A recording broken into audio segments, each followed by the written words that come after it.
La siguiente presentación tiene como título Caracterización de maniobras impulsivas para encuentros orbitales. Este trabajo es realizado en colaboración con Evera Mendaño, Ángel Estena y María Contreras, que representan a distintos institutos como se muestra aquí en la presentación. Bien, en el espacio es común realizar cambios de órbitas, de una órbita inicial a una órbita final, tal es el caso como de acoplamiento entre orbitadores, reposicionamiento de satélites o encuentros, propiamente encuentros orbitales. Este cambio que se genera en estas órbitas es una órbita de transferencia que estamos en la capacidad o que existe la disponibilidad de diseñar esa órbita para que ese cambio sea lo más óptimo posible. La dinámica que describe este escenario o la construcción de esa órbita de transferencia está representada por este sistema de ecuaciones diferenciales que se ve en la parte inferior izquierda, donde x pequeña representa la posición y x grande representa la velocidad. En el caso de P representa el conjunto de funciones de distribuciones que pueden afectar la dinámica de este orbitador. Cuando esa P es cero, es decir, un modelo ideal, el problema kepleriano de dos cuerpos, la solución es la integración de 6 constantes de integración, que son el semieje mayor, la excentricidad, la inclinación, la ascensión recta no ascendente, el argumento del perigeo y un parámetro que depende del tiempo, que puede ser la anomalía verdadera, la excéntrica o la media. En este caso kepleriano, pues la energía y el momento angular se conservan y está dado por esta ecuación. Cuando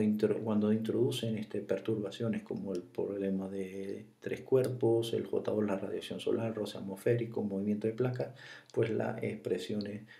analíticas no se pueden obtener fácilmente y tiene que ser el cálculo completamente numérico. En el caso de las transferencias, para generarlas y poder obtener la solución de ese sistema de ecuaciones diferenciales, se aplican maniobras orbitales. Existen transferencias orbitales clásicas que se utilizan actualmente incluso, y esas son las transferencias de Hoffman, que se aplican dos maniobras tangenciales que genera una órbita de transferencia para conectar esas dos órbitas. El caso bielípticos son aplicación de tres maniobras tangenciales, se generan dos órbitas elípticas para hacer la transferencia, y el caso de Lambert, que combina maniobras orbitales tangenciales y no tangenciales, generando una única órbita de transferencia elíptica para hacer ese cambio. El modelo ideal de estas tres, común e ideal de estas tres transferencias, es que las órbitas son circulares y son coplanares entre sí, y la línea de los ábsides, es decir, que estas órbitas son coaxiales.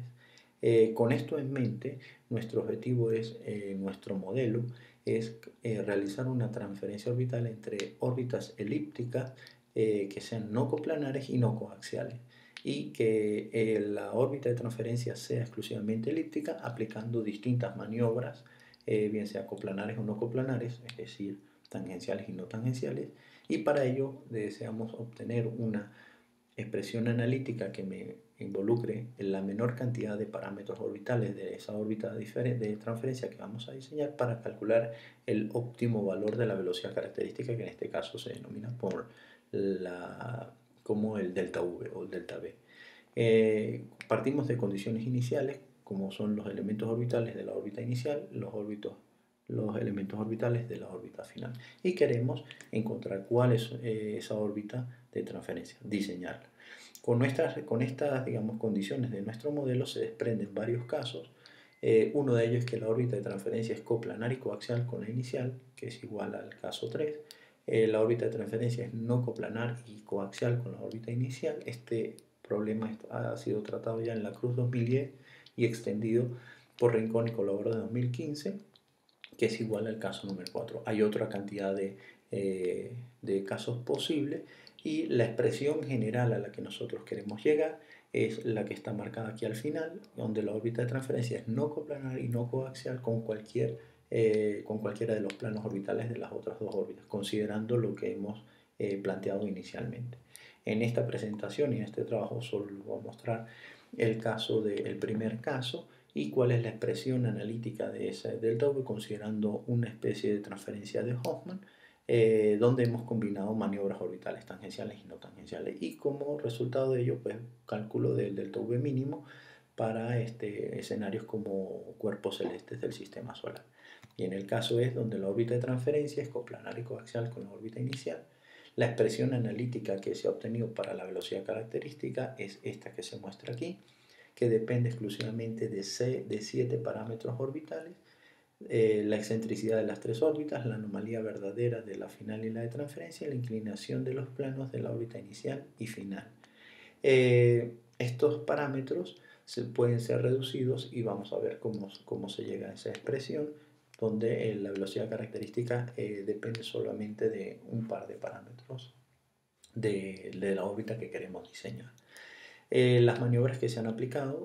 primero que nada, es una maniobra tangencial, que es el delta V1, y en este caso, al ser tangencial, pertenece al plano que contiene la órbita inicial por condición de coplanariedad entre la órbita de transferencia y la inicial. Este es tangencial al vector director que representa el periastro de la órbita inicial, y de forma natural, para que el orbitador, aplicando esa maniobra, se genere una órbita elíptica y salga de esa órbita inicial, el perigeo de la órbita de transferencia tiene que ser mayor al perigeo de la órbita inicial.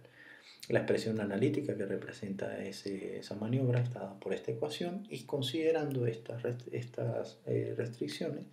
esa maniobra dependerá exclusivamente de la excentricidad de transferencia y de la inicial. Al ser no circulares, ya esta maniobra ya no va a ser cero. En el caso de la segunda maniobra orbital, para poder ingresar a la órbita final,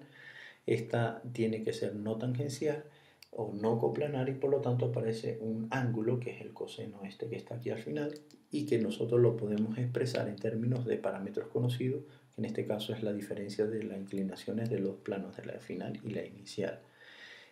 Tomando en cuenta estas otras condiciones que se muestran aquí, esa maniobra orbital 2 pues queda expresada exclusivamente en términos de parámetros conocidos. Es de notar que tanto los parámetros A y B carecen de singularidades, y esto es debido a que las 3 órbitas son obviamente no circulares, porque así lo hemos diseñado. Además, que las anomalías verdaderas de la transferencia y la final son distintos de 0 y de 2π, para evitar esas singularidades de cocientes, de esos cocientes que aparecen de funciones trigonométricas. Y teniendo en cuenta de que la órbita inicial y la órbita de transferencia son coaxiales, pues la anomalía verdadera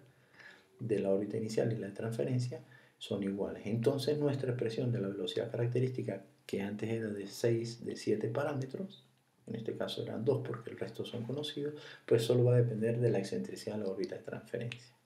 Como queremos es optimizar, minimizar ese delta V, la derivada de esa función con respecto a la variable es esta ecuación que está aquí, y para alcanzarlo es ver qué valores de esa excentricidad se cumple esa igualdad. Como depende de condiciones iniciales que son introducidas inicialmente, se ha realizado una batería de test numéricos a lo largo de distintas órbitas para un cuerpo celeste, y ver cuáles valores de esa excentricidad se alcanza el mínimo para hacer la transferencia. En nuestro caso, como muestro de ejemplo, pues se puede ver en el gráfico superior derecho el cálculo del delta V en kilómetros por segundo en términos de esa excentricidad. Tal es el caso de una órbita inicial de 200 kilómetros a una órbita final de 900 kilómetros en la primera curva superior, y vemos cómo ese delta V va a alcanzar un mínimo cuando la excentricidad tiene un valor de 0.8 aproximadamente. En otro escenario, por ejemplo el de 4.700 a 5.400 kilómetros, la órbita puede llegar a 0.49 o 48 aproximadamente la excentricidad, y alcanza un mínimo en 5 kilómetros por segundo. En la gráfica inferior izquierda se ve en más detalle el valor mínimo que se alcanza para hacer esa transferencia, y el valor de la órbita, el valor de la excentricidad de la órbita de transferencia que debe tener para alcanzar ese mínimo. Esto es un test numérico, se ha realizado para cualquier cuerpo celeste y se ve el mismo comportamiento con esa expresión. Entonces lo que se ve es que ese delta V disminuye en términos de que la órbita de transferencia tiende a ser más circular. Claro, conforme nos vamos alejando del cuerpo central, esas órbitas pues tienden a ser mínimas. Ese delta V tiende a ser más pequeño cada vez. Como conclusiones preliminares y del trabajo futuro, pues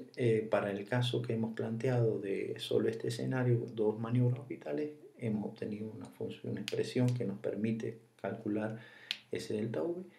libre de singularidad, y en el caso de Titán pues esa excentricidad está delimitada en unos rangos muy particulares para alcanzar ciertos valores de la velocidad característica. Nuestro trabajo final debe ser, o futuro, es encontrar esa expresión analítica que nos permita obtener una velocidad característica y que considere no solamente el caso Hoffman, sino una combinación del caso bielíptico y Lambert de forma que él sea óptimo, y evaluarlo para cualquier cuerpo celeste en el caso de los encuentros orbitales. Bueno, esto era lo que les quería contar en esta ocasión. Muchas gracias por su atención, y si tienen sugerencias o comentarios los pueden escribir o pueden contactar a esta dirección de correo.